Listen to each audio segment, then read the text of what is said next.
आज के हमारे जो काले अंग्रेज नेता हैं ये कितने टैक्स लेते हैं हमसे, एक उदाहरण से समझिए। आप जहां बैठे हुए हैं आपके ठीक पीछे एक पेट्रोल पंप है। ये petrol pump Bharat petroleum company का है। आप अभी मेरा व्याख्यान सुनकर वहां जाइए और उसको पूछिए 1 लीटर पेट्रोल का भाव क्या है। पूछने की शायद जरूरत ना पड़े, आप सभी को मालूम है लगभग 50 रुपए के आसपास होगा और 1 लीटर डीजल का भाव 38 रुपए के आसपास होगा।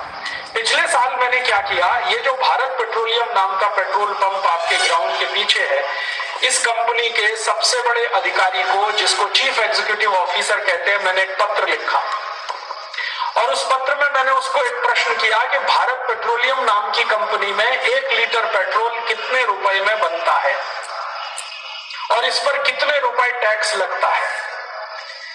तो मेरे पत्र का उसने जवाब दिया कि मैं आपको ये जानकारी नहीं दे सकता। मैंने पूछा क्यों नहीं दे सकते, तो कहते हैं ये बहुत सेंसिटिव है, संवेदनशील जानकारी है। तो मैंने कहा इसमें संवेदनशीलता क्या है, मैं भारत का नागरिक हूं और जानना चाहता हूं कि 1 लीटर पेट्रोल कितने रुपए में बनता है और कितना रुपए उस पर टैक्स लगता है। इसमें आप क्यों मुझसे छुपाना चाहते हैं जानकारी को। कहने लगे ये जानकारी इतनी खतरनाक है कि गांव गांव वालों को पता चल गई तो ये सरकार नहीं चल पाएगी इस देश में। तो मैंने कहा ना चले सरकार, इससे मेरा क्या लेना देना, मुझे ये जानकारी चाहिए। तो पहले उसने मना कर दिया। फिर मैंने उससे कहा कि आपको मालूम है भारत में एक कानून बना है जिसका नाम है राइट टू इंफॉर्मेशन एक्ट। अगर मैंने इस कानून का पालन किया तो आपकी नौकरी चली जाएगी और मैं नहीं चाहता कि आपके बीवी बच्चे भूखे मरे, इसलिए अब चुपचाप ये जानकारी दे दीजिए। क्योंकि आप अगर मना करेंगे ये जानकारी के लिए और मैं हाई कोर्ट में चला गया, सुप्रीम कोर्ट में चला गया, तो कोर्ट आपको मजबूर कर देगा वो जानकारी देने के लिए, इसलिए अब आप इसको छुपा नहीं सकते, दे दीजिए चुपचाप। तब उसने जानकारी दिया और उसने बताया कि 1 लीटर पेट्रोल हमारे भारत पेट्रोलियम कंपनी में 8 रुपए में बनता है। मैंने उससे फिर एक पत्र लिखकर पूछा कि ये 8 रुपए का ब्रेकअप बताओ मुझे। ब्रेकअप का माने कि वास्तव में ये कहां कहां 8 रुपए खर्च होता है, कैसे खर्च होता है, ये मुझे समझाओ। तब उसने पूरा डिटेल मुझे भेजा।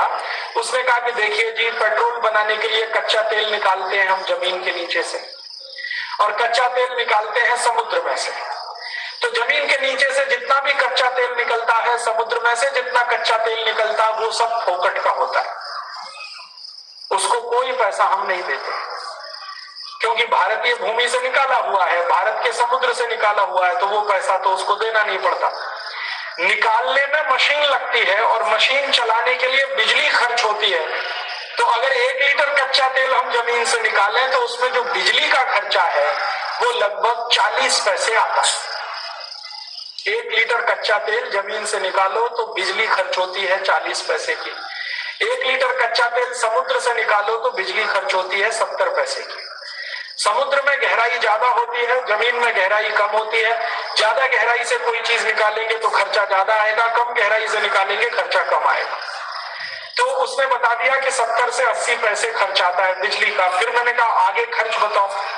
तो आगे का खर्च ये है कि ये जो 1 लीटर कच्चा तेल हमने निकाला, इसको हम संशोधन करते हैं, अंग्रेजी में उसको प्रोसेसिंग कहते हैं। तो शोधन करते हैं, उसमें कितना लीटर निकलता है पेट्रोल। तो उसने कहा कि जब 1 लीटर कच्चे तेल को शोधन करते हैं तो 250 मिलीलीटर पेट्रोल उसमें से निकल आता है। बाकी क्या हुआ 750 मिलीलीटर का। तो उसने कहा कि बाकी का थोड़ा डीजल निकलता है, थोड़ा केरोसिन निकलता है, थोड़ा वैक्स निकलता है और ऐसी 50 एक चीजें उसमें से निकलती है।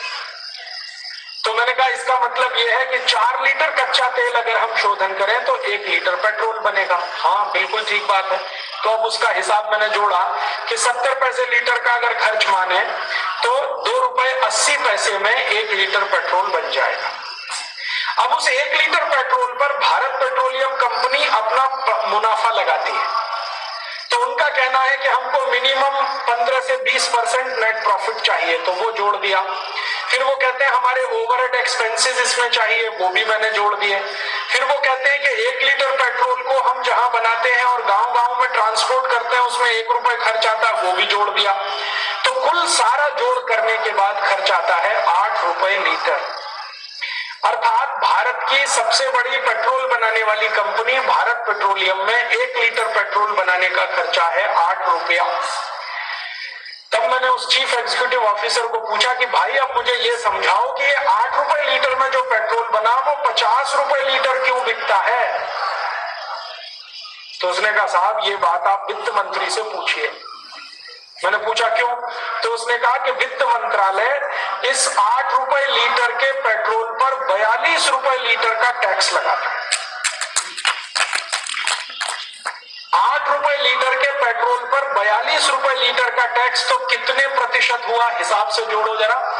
8 रुपए लीटर के पेट्रोल पर अगर 8 रुपए टैक्स लगाया जाए तो भाव हो जाएगा 16 रुपए लीटर, तो टैक्स हो गया 100%। 8 रुपए लीटर के पेट्रोल को अगर 24 रुपए लीटर बेचा जाए तो टैक्स हो गया 200%। 8 रुपए लीटर के पेट्रोल को अगर 32 रुपए लीटर बेचा जाए तो टैक्स हो गया 300%।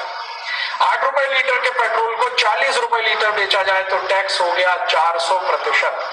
और 8 रुपए लीटर के पेट्रोल को 48 रुपए लीटर बेचा जाए तो टैक्स हो गया 500%। अर्थात जब आप इस भारत पेट्रोलियम के पंप में जाकर 1 लीटर पेट्रोल खरीदते हैं तो 42 रुपए आप टैक्स के रूप में सरकार को देते हैं और वो टैक्स होता है 500%।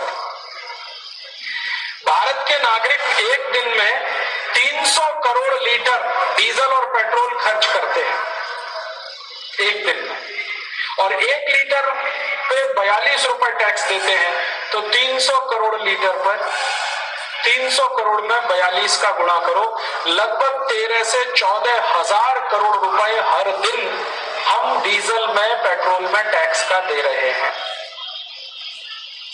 अब एक दिन में 13 से 14 हजार करोड़ रुपए दे रहे हैं तो एक साल में कितना हुआ, तो 365 का गुणा कर लो 13,000 करोड़। इतना टैक्स हम भर रहे हैं कि वो कैलकुलेटर में नहीं समाएगा, कैलकुलेटर फेल हो जाए। और ये तो मैंने कहानी सुनाई सिर्फ डीजल और पेट्रोल की। पेट्रोल की कहानी है 42 रुपए लीटर टैक्स भर रहे हैं, डीजल की कहानी ऐसी ही है। डीजल का उत्पादन खर्च भी 8 रुपए लीटर ही है, इसका कहानी भी यही है, 8 रुपए लीटर में यही बनता है। और अगर वो 15 रुपए लीटर बिक रहा है तो उस पर 100% के आसपास टैक्स है। तो डीजल, पेट्रोल, केरोसिन और एलपीजी गैस जो आप इस्तेमाल करते हैं, सिलेंडर रसोई गैस का, उसका भी यही कहानी है। तो हम जो भी कुछ पेट्रोलियम पदार्थ इस्तेमाल कर रहे हैं उसमें लगभग 500% टैक्स सरकार को दे रहे हैं। ये टैक्स हर साल सरकार हमसे ले रही है और क्या बोल रही है कि इस टैक्स से भारत का विकास करेंगे, और हम 58 साल से यही सुन रहे हैं। माने अंग्रेजों के जाने के बाद इस देश में टैक्स कम नहीं हुए हैं, बढ़ते ही बढ़ते चले गए हैं।